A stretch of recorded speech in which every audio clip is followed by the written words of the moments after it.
3, 2, 1.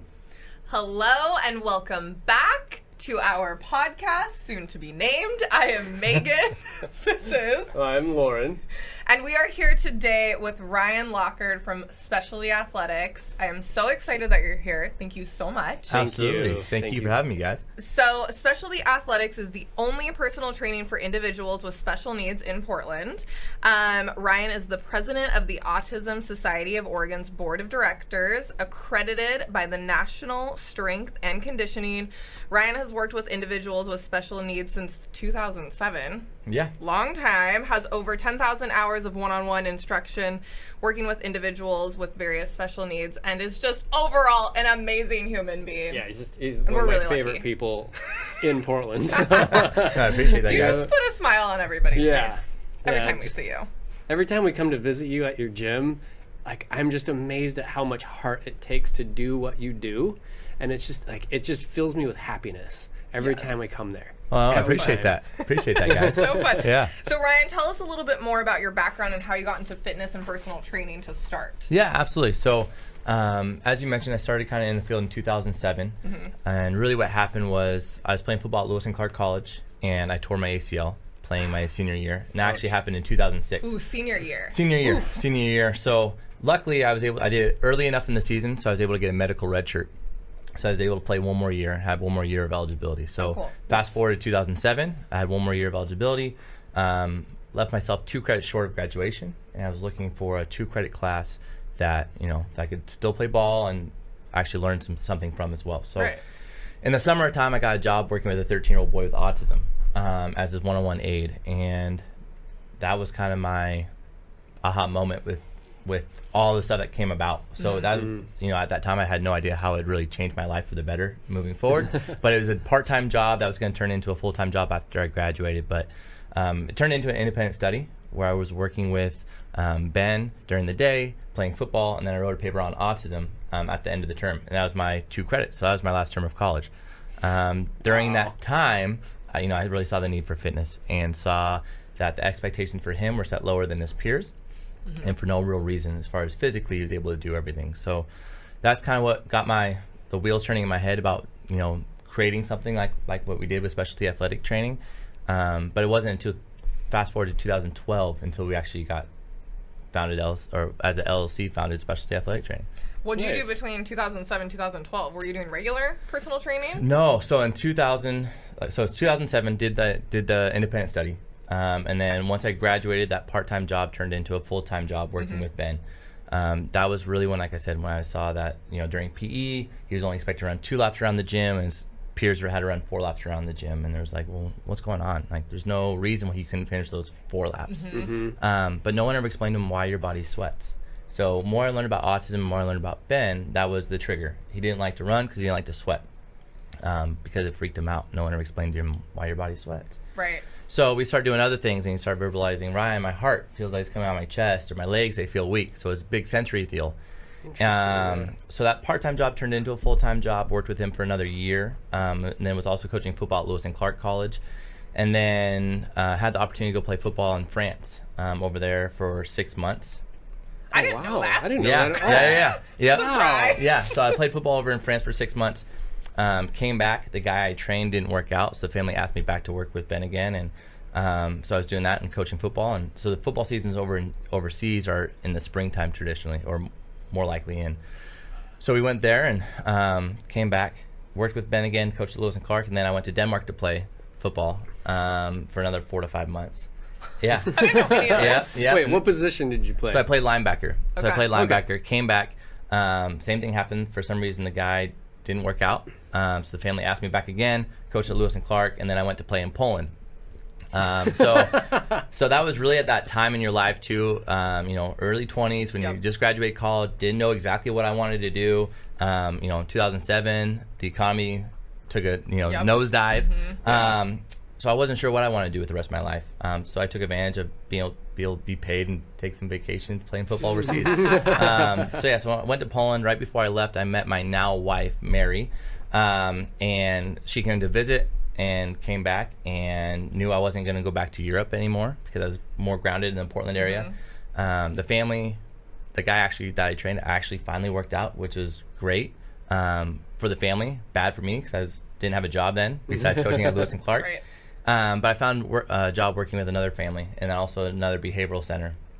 And during that time, in one of my interviews, he said, Ryan, where do you see yourself in 3 to 5 years? Typical interview question, right? Like, Yeah. hey, tell us about yourself. Where's your future at? And it wasn't, I said, well, not working as a one-to-one therapist with these kids. As much as I love the kids, no matter how much you love someone, if you work 8 hours full-time with them, it's going to wear on both of you, not just you. It's going to wear on both of you in a negative way. And so that's kind of where I said, I have this idea about fitness. No one else is doing it in the nation or anywhere else that I can see. At least not the way I wanted to scale it and like the way I wanted to do it. And they said, well, let us know how we can help you. And so they had a mom that was a tutor for kids with ADD and ADHD that use exercise as a means to help kids focus during, when they need a little break. And so I met with her for coffee, and that she said, I might have a client for you. And that client never panned out, but it was enough for me to form the LLC. And that was in June 12th of 2012, so 6 years ago. We just did the 6-year anniversary. Wow. And so since then, we've worked with kids and adults. So youngest has been 3, oldest has been 63, so truly the lifespan. Wow. And, multiple diagnosis. Wow. Yeah, so it's been awesome. It's been a lot of fun. We've been able to work with over 300 different individuals in the Portland and Vancouver area. So now I'm excited to be here. And you're one of the very few. Very few. So Is there anyone else like Still. you in Portland, Vancouver, Washington, Oregon? I mean, with social media, you're seeing a lot more people pop up everywhere, to be honest with you, whether it's in the Portland area, whether it's Southern California, East Coast. You're seeing a lot more people doing what we're trying to start, what we're doing. It's very common if you're a personal trainer and a client, you had a parent come to you that you typically train and say, hey, I have a daughter or son with some sort of diagnosis, that you'd be open to training them. You might not have the experience training them, but you'd be open to seeing them and training and working through it. We're the only ones exclusively training individuals with special needs, especially at the scale that we're doing it. And talk to us. So what kind of special needs do you work with? All over the board. Is it Everyone. ADD? Yeah, so we've left it pretty broad for a reason. Most of the clients have had a negative experience with exercise in the past for several different reasons, and so our main thing is making it fun for them. So autism has been our main diagnosis that we work with. Down syndrome, cerebral palsy, Prader-Williams syndrome. We've had some clients that have been visually impaired. We haven't had any with any amputees or limb deformities. So it's been primarily neurological disabilities. Okay, interesting. Yeah. That's awesome. And like, so you're the only one in this area doing it, right? Like, how did you even think about this? Like becoming a business. You didn't even have a client yet, and you started the company. That was a pretty pretty ballsy move. I really. had one. I had one that I knew, Ben. So Ben. Do you still work with Ben? I see Ben's like a little brother. So I see That's Ben awesome. 4 That's days a great. week. He's the one that the logo's designed after. So my wife designed the logo after Ben. Cool. So he actually just turned 24. Wow. And then so we actually founded the company the day right before his birthday. So his birthday's June 13th. And actually a funny story is I did the paperwork online June 12th, but I actually didn't register until the 13th. So if you actually go to look up when we registered, it's probably going to say June 13th, which is actually Ben's birthday, so that's pretty cool as well. Oh, that's that's- awesome. Yeah. Wow, that's perfect. But yeah, so really just saw the need with him, and really thought that there's a giant need out there. It's a huge population that people forget about, and really the way I saw it is there's a lot of services for the younger kids. So a lot of times when you turn 13 or 14 years old, that's really at the age where the services kind of drop. For those kids and those for the teenagers. Yeah. And then what happens? They're just kind of lumped into everyone else? No, just different things happen for a variety of reasons. So a lot of our clients go to occupational therapy, and they quote unquote graduate or kind of grow out of that at a certain point, and they can't see them anymore. A lot of them will go to physical therapy, but that's not very generalized, right? If you think about if you yourself goes to the physical therapist, right, you don't always have that much fun. You don't always do the exercises when you go back home. Oh, heck no. Right? So it's like really trying to figure that piece out. We're like, hey, it's like, you're going to come work out, you're going to have a great time, and it's not in a clinical setting. And that's the biggest thing is, really building up the self-esteem and self-confidence and making it where it's something fun that they look forward to doing, and then going home and transitioning to where they want to go and go for walks with their family or take their dogs for a walk or go hiking or putting their parents through a workout, that kind of stuff. Right. And really bettering their health. At what point did you hire your first trainer outside of yourself? Well, that's a great question. So at first we actually, the model I had was really dependent on student volunteers from Lewis and Clark. Oh, okay. So I had a very, I had a good model that way where I was able to kind of get business going without the traditional overhead of paying for an actual employee with the student volunteers. So we actually still do student internships for colleges, and they are able to get student or college credit for those internships and stuff like that. So it's been awesome that way. Our first hired employee was actually one of my first interns once he graduated college, and I want to say that was in 2014, 2015, around that time. Year or two before or after, probably after. But yeah, so at first I was the one doing everything. I was driving, I drive out to St. Helens, I drive up to Camas, I was driving everywhere to find a client. And when, then it finally got to the point where everyone was coming to us at Lewis and Clark. And then slowly but surely, Vancouver had a need, and they didn't want to drive across the river all the time. Right.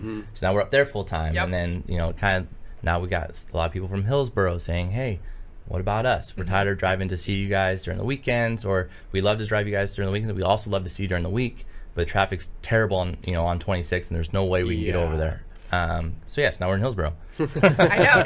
Now you're everywhere, and every facility that you guys have is beautiful. I mean, Lewis and Clark is amazing. I mean, and you're working out with the football team, which is awesome and so cool to see everybody in there. So walk us through kind of the process when starting to work with you, and what would your clients expect? Yeah. So I think one of the big things is that it's very common just for parents in general, not even parents for individual special needs, but just parents in general, to really talk about their kid when their kid's present, like they're not there, right? So what I do is we always have a free consultation, which is really more of a meet and greet for the parent and the child or their client to come in for a visit, really meet with me, see the facilities, but we keep everything positive. So everything's upbeat, very positive. It kind of gives me a chance